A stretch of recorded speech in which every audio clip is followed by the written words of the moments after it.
A warm welcome to the 19th session in the third module of Signals and Systems. We have been looking at what happens when you do not quite sample with ideal impulses. And let me quickly summarize the way we have approached the problem. We are going to complete the discussion of what happens in the spectral domain in this session. So, we said that if you had this train of non-ideal pulses, or rather pulses that are not quite impulses, but which last for an interval capital delta in the whole sampling interval of Ts. So, in every interval of Ts you have this pulse.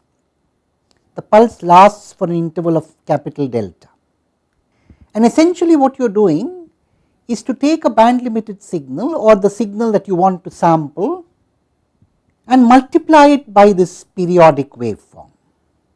We call this periodic waveform P of t, so to speak, a train of pulses now, not impulses.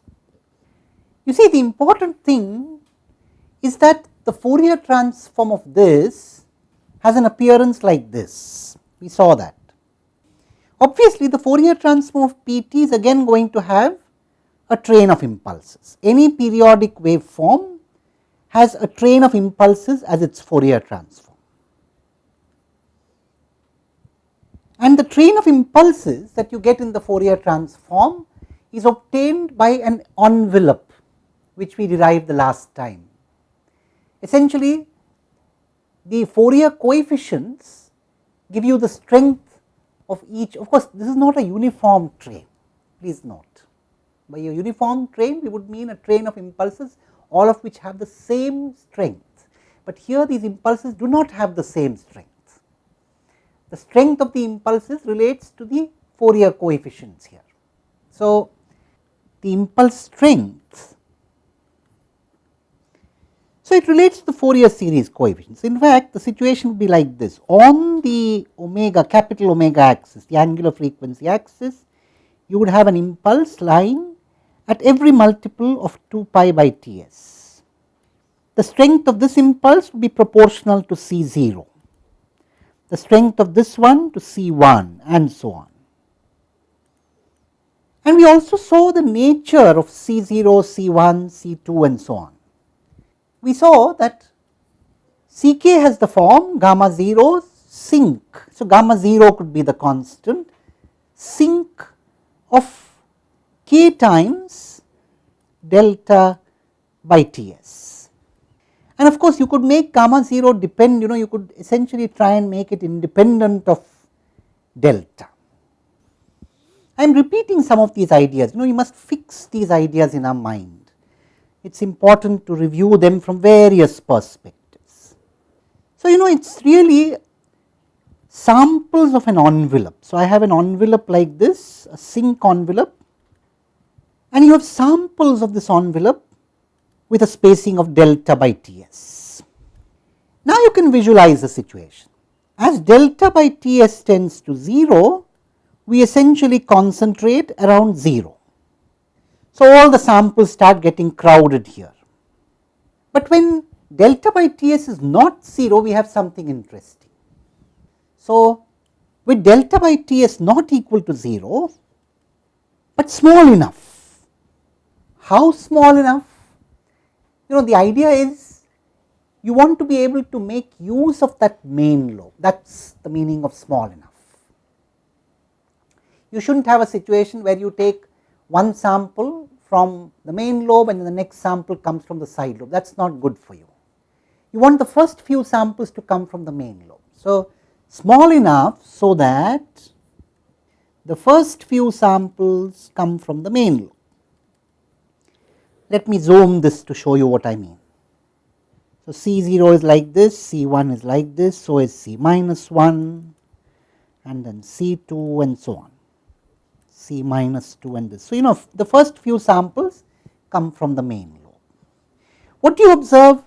The first few samples have decreasing magnitude. Now, this is going to be important to us. This decreasing magnitude is going to be important to us. So, in fact, Now let us write down formally. Let us write a Fourier series expansion. That is very easy to do. It is summation k over all the integers. I am sure you must have now got used to this notation. K belongs to set of integers. And when we multiply xt by pt, what are we getting? We are getting, now you see this is a very interesting expression. We can easily take the Fourier transform of this. We can take the Fourier transform term by term. Why can we do that? We can do that because the Fourier transform is linear. So, we can take the transform term by term and then add the terms. Now, what is the Fourier transform of one of those terms?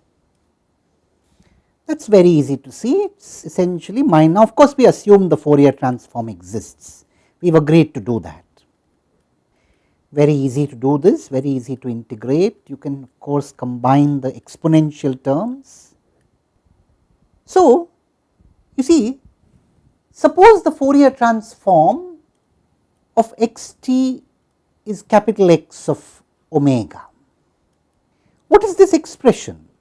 This expression is essentially capital X as a function of omega minus 2 pi by Ts times k. So, it is as if you have taken the Fourier transform and shifted it by 2 pi by Ts times k here. You see, that is interesting. X omega shifted by 2 pi by Ts times k forward. And of course, remember k can be positive and negative. So, it is associated with the coefficient. So, you see it is very interesting. Each of these terms actually gives you a shifted version of the Fourier transform. Now, you know, you will wonder, in fact, this is exactly what we have been saying all this while. There is nothing new. We have taken the original spectrum and we have shifted it to every multiple of 2 pi by Ts and we have added up these shifted versions. That is what we are saying. Let us go back and see.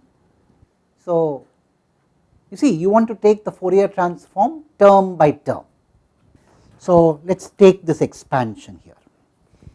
You found the Fourier transform of this, and now the Fourier transform of this can be found by simply multiplying by Ck, and then you add up all those Fourier transforms taking the summation on all k.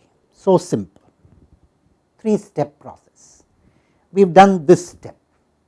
Now, we multiply that step by Ck and then add over all k. Let us do exactly that to obtain the Fourier transform of xt times pt.